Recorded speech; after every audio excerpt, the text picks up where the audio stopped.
Donc pour découvrir cette fiche de connaissances, il suffit simplement de distinguer ce que c'est qu'une invention d'une innovation. Donc c'est clairement présenté encadré en rouge. Donc ça, c'est pas très compliqué. On parle d'invention lorsqu'on crée une solution technique qui n'existait pas auparavant, et une innovation est basée sur une invention que l'on développe et qu'on l'on réussit à commercialiser. Alors comme ça peut paraître abstrait. Aussitôt, on a des petits exemples qui sont très bien faits.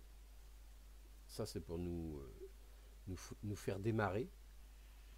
Et en fait, on regarde ce petit organigramme qui est intéressant. On fait une découverte, on crée une invention, on a une innovation. Alors aussitôt, je vous renvoie sur le document ressources que je vous ai fourni. Alors pas là, mais l'histoire de la bougie, oui. Donc il faut le lire pour retrouver des innovations.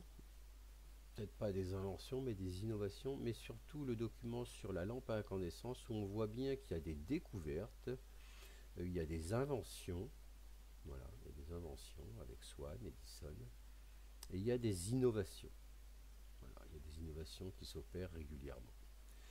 Et donc, alors, des innovations, obligatoirement, donc c'est commercialisé, parce que si c'est mieux, les gens vont acheter, quoi. Donc voilà, on peut aussi regarder si on trouve ces innovations, ces inventions dans la lampe à décharge. Alors la lampe à décharge, l'arc électrique, effectivement, il existait déjà, il apparaît ici, voilà, l'entrée dans l'hélice d'électricité, la bougie de Joe-Blockloff peut être une découverte. Donc voilà, la référence à ce document est très importante et évidemment avec une synthèse sur la page 9. Donc il est évident qu'en utilisant la fiche de connaissances et le document ressources et en le décryptant de près, ça devient très facile de mettre en évidence voilà, le principe utilisé par la lampe à filament. Donc ça c'est simple normalement, hein. C'est donné ici.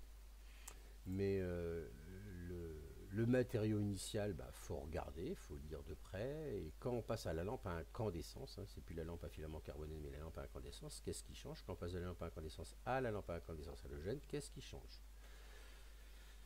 Là, il faut regarder, vérifier ce que l'on a déjà noté, pour ceux qui l'ont déjà noté. Et la lampe à incandescence à tungstène, pour le grand C, c'est on passe de la lampe à incandescence au tungstène, donc celle qui existe, à la lampe à décharge. Alors, qu'est-ce qui se passe entre les deux?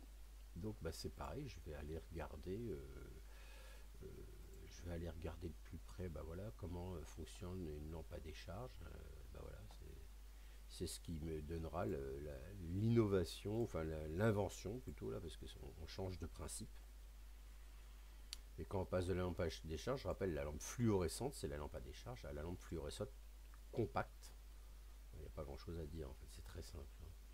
Donc voilà, c'est assez facile de réaliser ça en étudiant donc cette fiche de connaissances et en comment dire et en regardant ces documents. Si je continue sur la fiche de connaissances, on a un exemple avec l'iPad qui est très bien. Alors, grand 2, les ruptures de solutions techniques. J'aurais bien voulu. Mais c'est pas grave. Grand 2. Alors, rupture dans les solutions techniques, c'est quoi? Une rupture est une nouvelle solution technique, un nouveau principe technique. Voilà. Donc ça, on les a vus, les principes techniques, donc on sait à quel moment ont lieu les ruptures. C'est très facile, vous avez des exemples encore pour que ce soit parlant. Là, on va vous dire comment vous allez faire une frise, parce que vous allez être amené à faire une frise. On fera un petit tuto pour vous rappeler comment frise chrono fonctionne, ou je vous renverrai peut-être sur le tuto de 5e. Comment faire une étude sur l'évolution d'objets techniques et relier les inventions et innovations qui montrent les ruptures de solutions techniques. Voilà, on recherche les différentes évolutions de l'objet, hein. On cherche les ruptures dans les solutions techniques. Alors on va dire qu'ici il y a une rupture, là il y a une rupture, là il y a une rupture.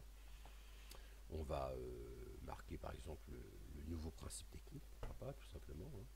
Et on fait des recherches pour préciser les inventions, les innovations qui ont permis ces évolutions. Alors, nous, on n'a presque pas besoin de faire de recherche. tout est noté sur nos documents, ou en tout cas on dit que on s'attache à prendre que ce qui est noté sur ces documents. Et voilà, c'est très simple en fait, hein. C'est simple, c'est long mais c'est simple. Invention et innovation autour de la lampe, on vous donne des indications. Voilà, on vous donne déjà des éléments de réponse. Donc voilà, donc ça reste très simple, mais il faut quand même étudier l'ensemble. Et pour se préparer à la frise, compléter la page 9 et comprendre ce qu'est une invention, une innovation, une découverte et une rupture de solution technique, changement de principe technique. Voilà pour ce qui est d'invention et innovation.